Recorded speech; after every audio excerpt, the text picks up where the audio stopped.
Earlier this week, Flair Airlines held a press conference speaking about what's to come this summer. CEO Stephen Jones, alongside Chief Commercial Officer Garth Lund, announced many changes to routes to and from the regional Waterloo International Airport. Changes coming this year look fairly promising for those looking to escape the cold up here in Canada. Flair will be increasing routes to many sun destinations. Those sun destinations include Fort Lauderdale and Orlando Sanford with 4 total flights a week, the Mexican destinations of Cancun at 10 a week, and the new Puerto Vallarta location at 3 weeks starting October 29th. Outside sunny locations, British Columbia is seeing a slight change where flights to Vancouver are set to drop to 4 flights a week, with the new destination of Abbotsford having 3 flights a week starting May 9th. Flair also mentioned the impact their services have had on the community. Kitchener-Waterloo has seen an increase of $61 million in GDP since flights began. Our producer followed up with CEO Stephen Jones about the recent issues the airline has experienced with delays or outright cancellations.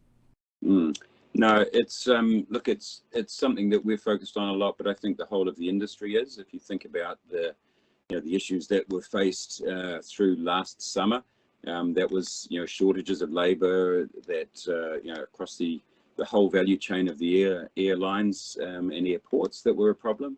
And then in winter we had obviously those severe weather effects as well. For us, we're focused a lot on our operational integrity, and so you can see the appointment of the new Chief Operating Officer as part of that. We've been really putting a lot of work into our airports team.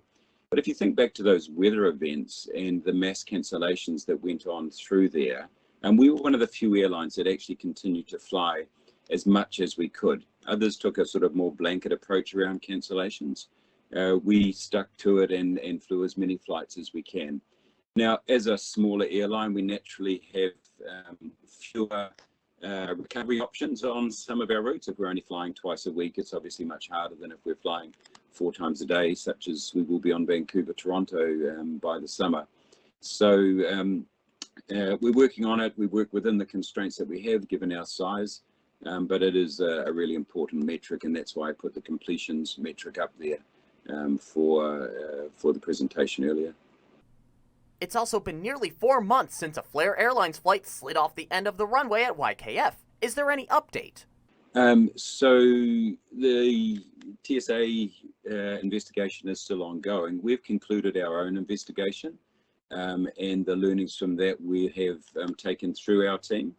I think it was, certainly obviously a regrettable incident, but one that there were a lot of learnings for us, and we really appreciated the efforts that came in from the whole Kitchener-Waterloo airport environment to ensure that any impact of that was minimized on others. But there were some training things that we've picked up out of that, and also some recovery items. But the TSA has its own independent investigation, and that can take up to 12 months to conclude.